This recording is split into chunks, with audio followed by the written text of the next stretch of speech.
Okay, why did the volcano explode? It couldn't find a lavatory.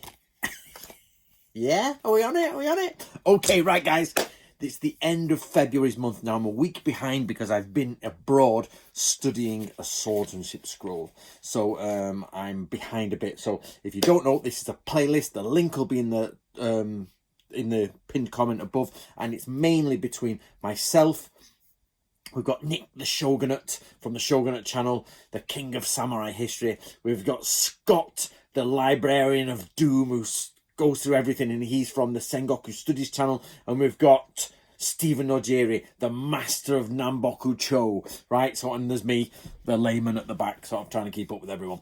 But what I do is I do a response video to all these. Their videos are up. Click the link, go and see their videos. But I'm going to take you through, because the aim is that you learn something, I learn something, and the community as a whole comes together a bit better. So what I've got to do is I've been through all their videos. Normally I give us an individual response, but I'm going to do a full response for this, and we're talking to all of them just because of time. And excuse me, I've just had my hair cut for the lovely camera, so excuse me. And basically we're going through peasant, samurai, that line between the two. So right, what have we learned in these videos?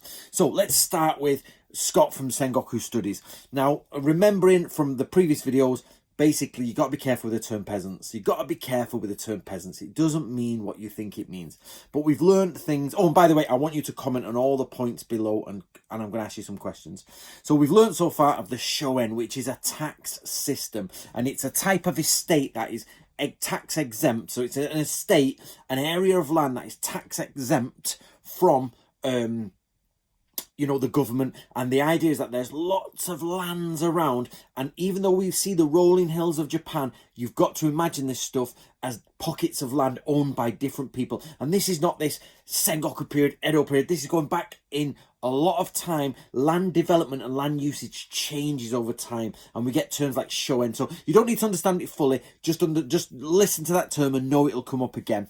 And we get a term called myoshu and myoden. Now myoshu is sort of like a term being bandied around for the sort of the people, but it comes from, according to Scott, myoden, which are the fields used for the people. So remember, one of the big things you have to remember about anything in history is it's agricultural based.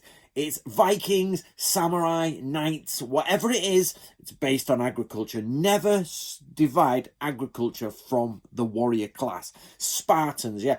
The Spartans, they don't deal with anything but war, except they had 250,000, roughly, helot peasants working the land so they could deal with law. And I think there's about 30,000 Spartans from my 20 years ago history lessons. So just remember, if it's a warrior, it's connected to the land. It's connected to agriculture on the main. And what Scott's saying, if we have this top-down use of the entire society, the top of the samurai crumple down to the lower samurai, the top people in the area dribble down to the lower people in the lands, and all of the land. So let's try and keep this in your mind. All of the land, all the nice little villages and hamlets and everything in Japan are under different tax systems. They're under different rulership. They have different people inside of it who run different areas, and it gets complicated, but that's all you need to know for now. That's all you need to know for now, is that don't think of it as the peasants there and the samurai there. They're all intermingled back in the old days. They're all got different statuses according to government registers. Remember, the samurai were not always the leaders. The imperial court led a lot of things, and the imperial court didn't just break up and go away one day. It was there and it had power, and eventually the court power was so minimum that it didn't really make a difference. And you could say, then it becomes the shogun, but the shogun became, his power dwindled, and then, other people came in, and Japan works on this diminishing power. I'm going to get to that in Stephen's one. So we've got to look at land being taxed and non-taxed. Also, some land is reclaimed, some land is public land, some land is family land. So you could be there and say that meadow, and a tax inspector will come along and say, right, that the government is going to use that. We'll ship in some peasants, and then we'll start farming that. And you owe us this, and you owe this much labour, and off we go. So it becomes complicated, and I by no means understand it. It's not my area at all. But my point is to you guys, start breaking down this idea of peasants v samurai or peasants and samurai. It's too static. Okay, so not all tax peasants gave was in money. Some of it was also in labour and goods. So you're not turning up with your coins. You might be turning up with your chickens. There you go. You know, same as you see in the old Scottish films. Whenever you see a film about old Scotland, they're, hey, McGregor, how you doing, Mr. McGregor?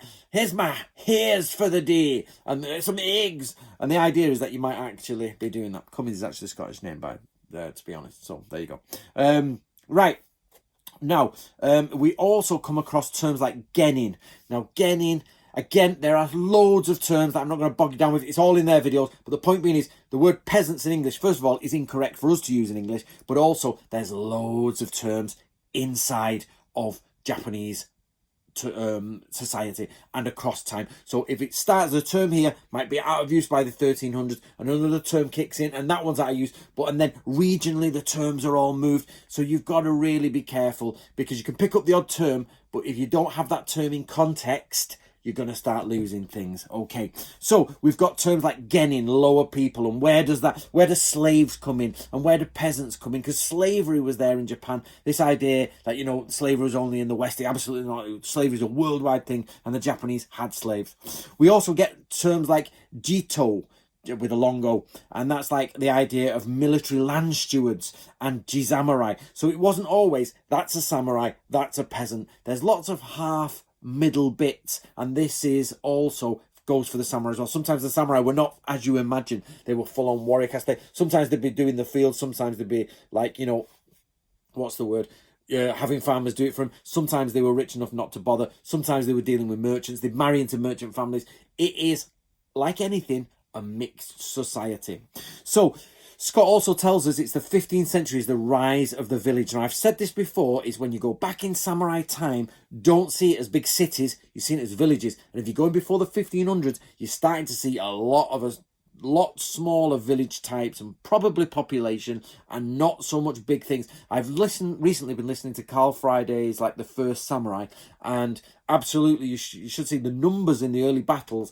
Even though they're exaggerated in the text, are really quite low, and you get a lot of low numbers. And when the people from Sekigahara are looking back and going, look at those ancient battles, look at how amazing they are.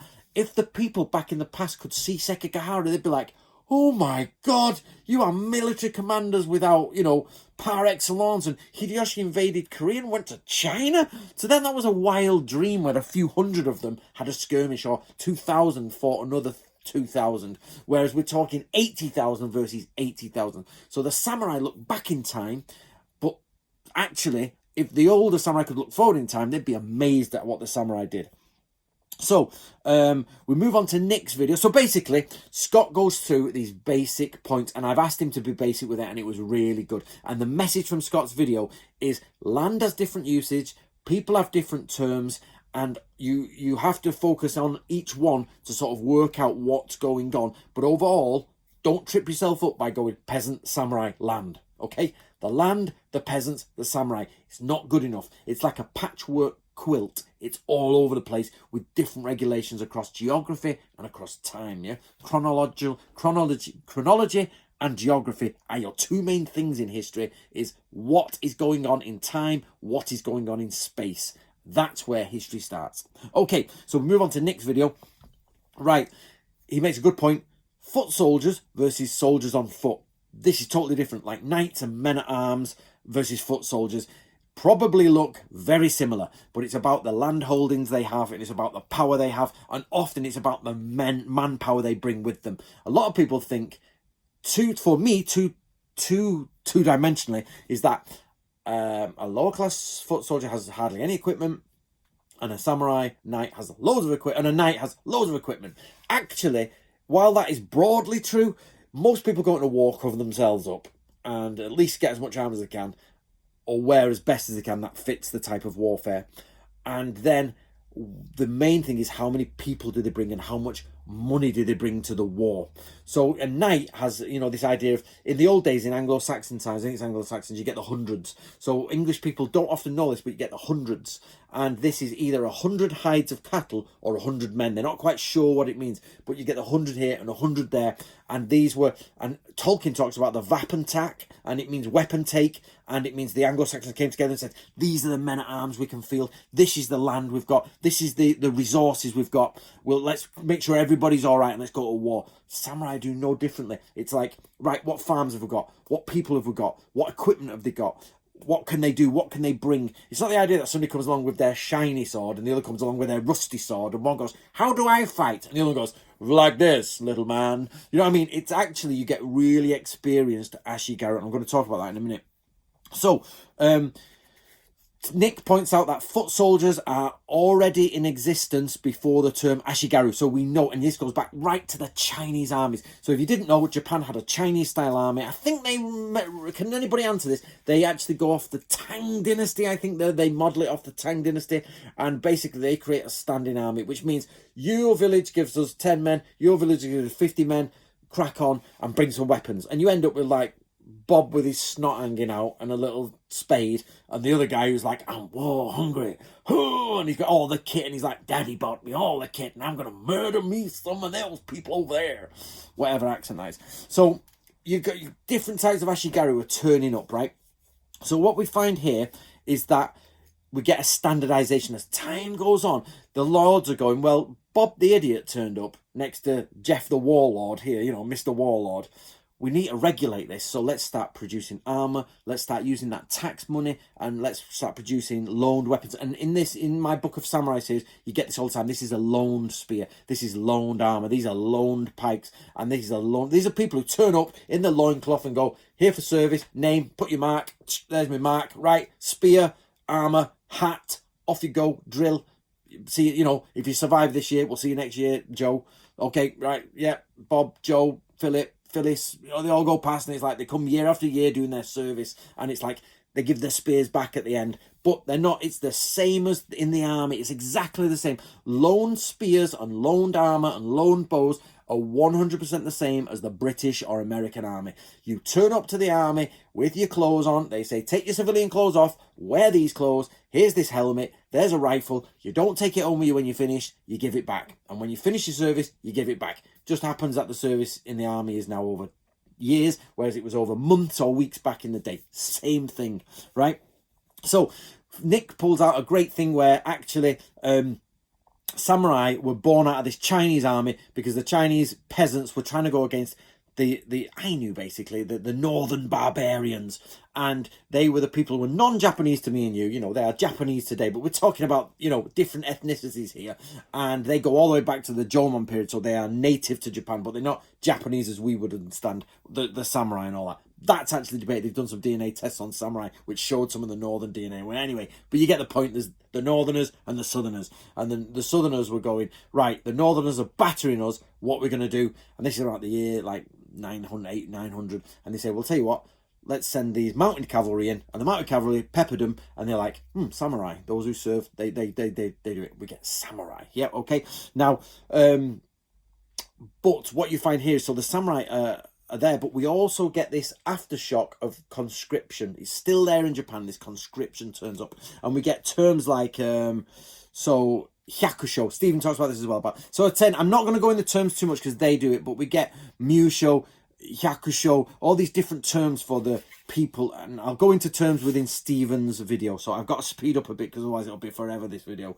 So Nick says we find standardization later on, yeah, and we start to find rewards for valor. So this is where you start to see ashigaru becoming samurai. They are really hard. They are, you know, been in the wars, and you start to get promoted as samurai. And he says Toyotomi Hideyoshi is the main, you know, exactly, he's the famous example of this.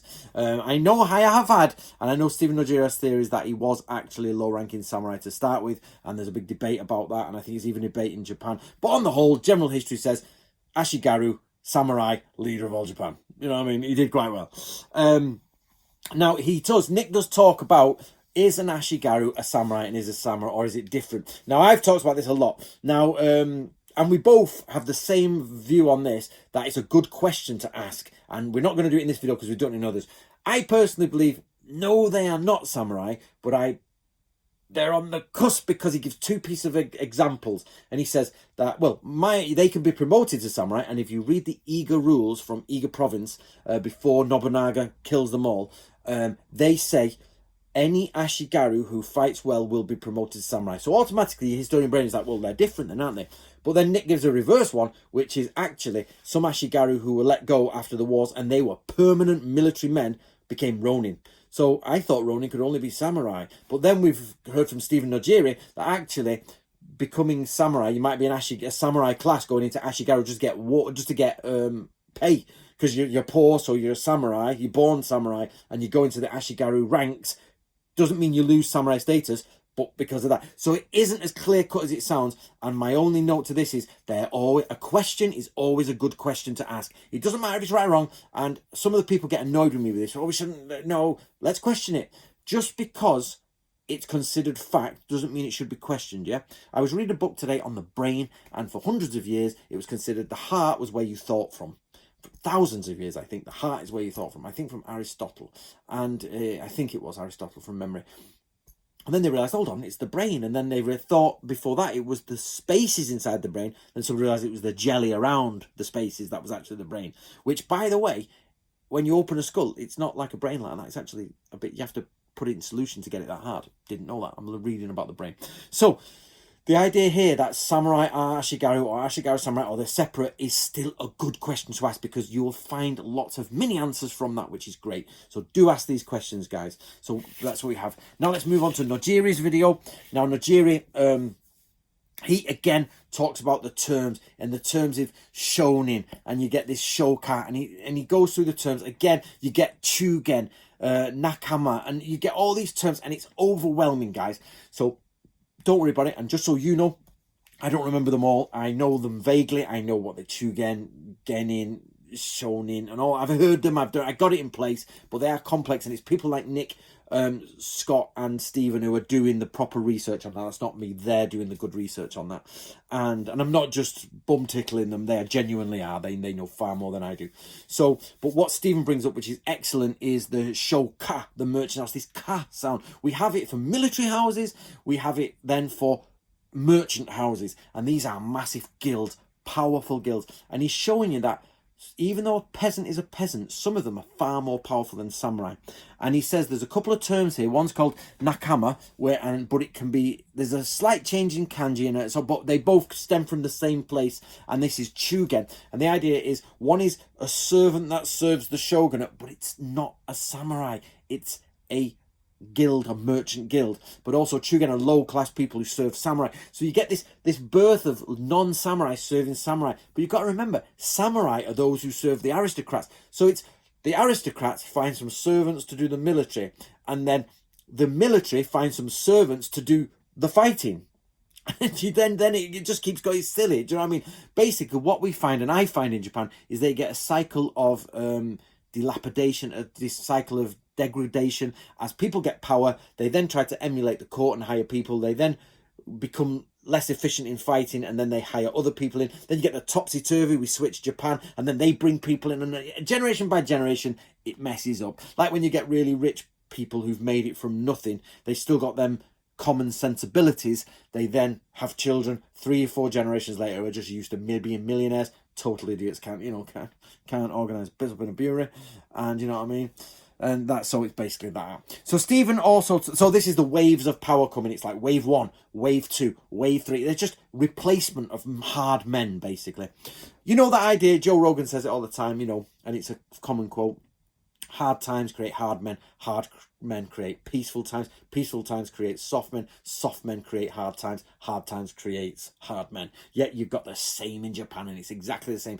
Don't always think of the samurai, these hard buggers. They're sometimes effeminate little, I'm not doing that. And some ashigaru's there with his eye half out and his teeth missing. He's like that. Come on, Bob, let's go. Come on, Gerald, let's go. Let me think of a posh name. What a posh name. Oh, come on, Theodore.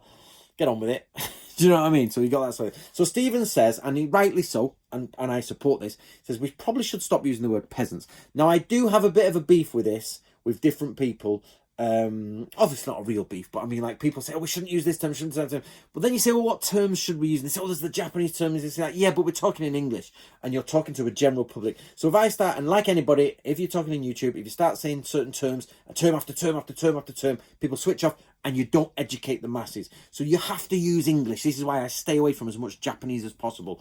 I've got thousands of Japanese words I could spout to you and put the kanji on the screen, and Yoshi and Miyako have typed them all up for me. I've got thousands of words all over the place, meaning different things through my books, but you'll just switch off, okay? So what I'm trying to say is we do need to use English words, but we also need to work out when that English word does more damage than good. And Steve might have hit upon one, and that is the idea of exchanging the word peasants, because it does enough damage in English, let alone in Japanese, for citizens or civilians.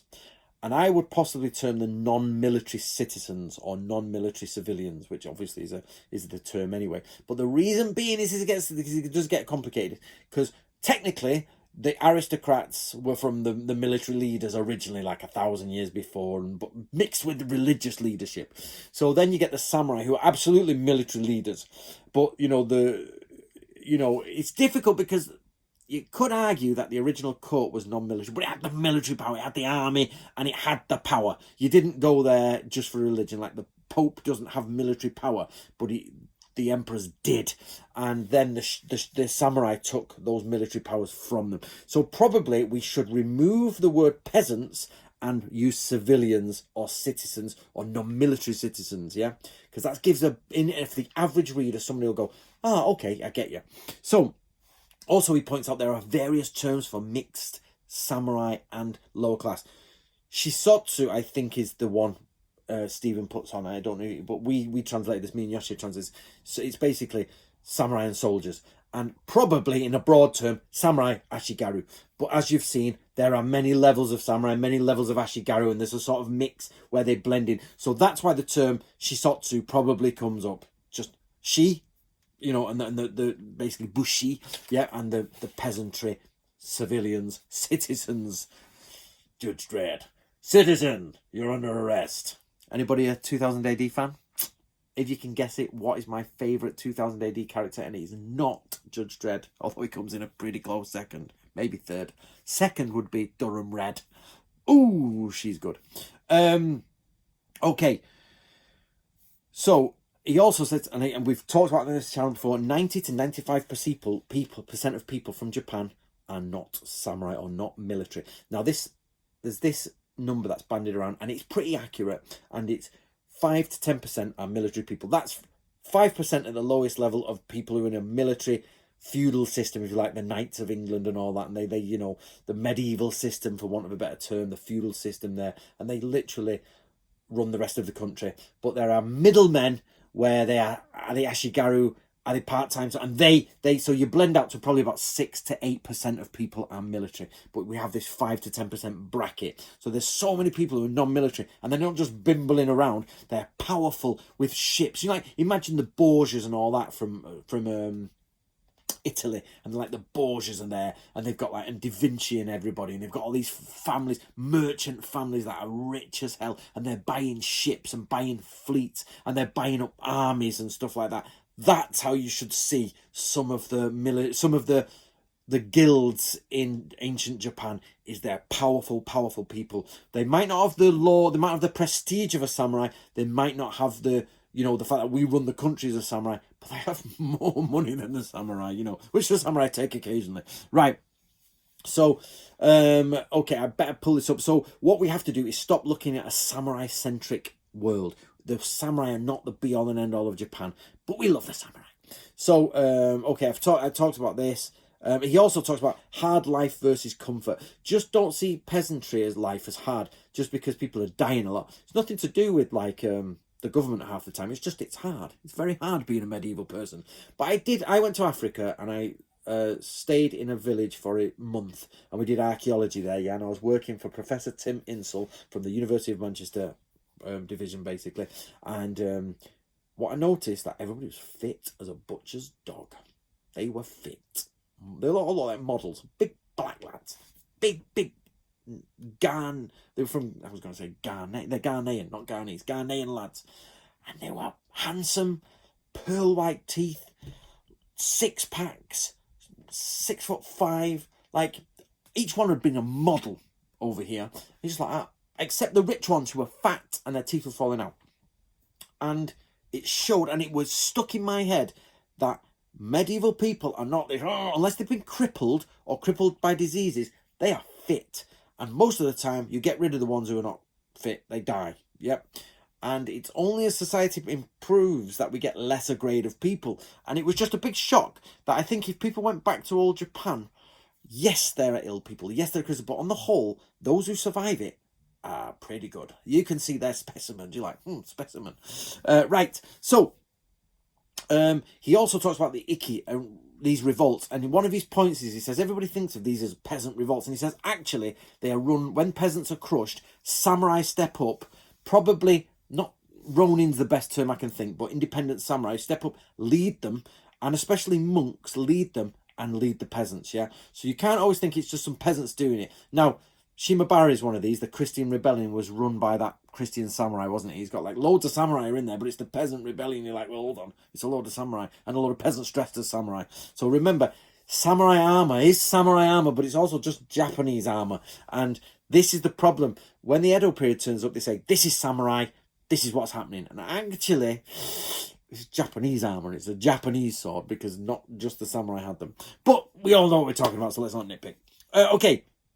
He also says, and what do you think about this? The Tokugawa were a really bad government. They actually messed Japan up. They messed the system up, took their own power away, crippled themselves, crippled Japan, and basically ended them being any form of world power, which they were a world power. They were, I think, you'd have to have Stefan from Japan at War, but basically, I think the invasion of Korea is the biggest force, biggest battle in medieval times, I think. It was huge, and it was run by the Japanese, and they were steaming into China, yeah? They were a world power at the time, and the Tokugawa crippled them, and they ended up being a minor power of no one at the end of the east of the world that nobody really cared of. And it was only when the Industrial Revolution of Japan came that they fought the Russians, or peppered the Russians, and became a world power again. So you could say that the Tokugawa destroyed this Japan. What do you think? Know your foe. Name that film. Right, okay. So, he also says that with these trade guilds rising, you get a lot of mafias rising. And with the samurai declining, trade guilds going up, you get mafia, yakuza, that type of thing. Suddenly you start to get a lot of pressure from violent groups inside of society, which the samurai might not always deal with. So, do we know anything more about that? Anybody idea? So, basically, they may have been less suffering before the Edo period, because on the whole, the governments of Japan do quite well. But bit by bit in increments, like land reforms, I did read a book on land reforms, and it was like, the most boring thing you've ever heard. But it does show you that, basically, the leadership from Toyotomi Hideyoshi started to cripple Japan because the tax systems changed, the land reforms changed, and a land reform sounds like it's a really good idea, but actually it was a really bad idea. And the peasants were then stripped, and you then end up with peasant riots. Or what should I say, samurai-led civilian riots from the non-military citizens. You see what I mean? When you start to pick up words and we just say peasant riots, you know what I mean? Samurai-led peasant riots gets it across, but when we start breaking it down into terms, it becomes harder to keep your attention. I hope I've kept your attention this far, but we're going to wrap it up now. So, thank you to Nick the Shogunner, to Scott from Sengoku Studies, and to Stephen Nojiri. I'm really sorry that I can't edit in loads of things here and show you their channels, but I'm going to link it below. Basically, I am running, you guys know I'm building a house, and I'm also trying to write a book and run a YouTube channel and have a relationship and get through the winter because I'm stood in this freezing caravan. So when the spring comes, I'll spend more time in here. But in a minute, my missus has got a fire on in there and she'll do me feet and feed me, or I sit here talking about Samurai 2 in this freezing place. Let me know what you think. Right, guys, I will speak to you soon. I'll be back on track, and I look forward to it. Please comment below. Please, please, please follow the playlist, and make sure you at least subscribe to Scott and Stephen Nojiri. Nick's got 132,000 subscribers, so he's all right. I love Nick as well. But basically, Stephen Nojiri's video got like under 100 views. Go and watch it. He's got all this information done in very, very... Get a brew, get a butty going, you know what I mean? Get the missus on your feet and listen to Stephen Nojiri. And you know what I mean? By the way, just to make this a 30-minute video, when I was listening to Stephen Nojiri, Emma says she loves it. She says, Emma, take your earphones off. I said, all right then. She loves listening to Stephen's voice. She's like, oh, he's so soothing. And then so what I did is I got the dog's mouth, my Rottweiler, back here, by the way, Geiger's back here, and I was moving it in time to Stephen's mouth. She's in stitches. I'm taking notes at the same time. I did listen though, Stephen, I promise. Right, guys, I'll see you soon. I hope you enjoyed that. See you in a bit.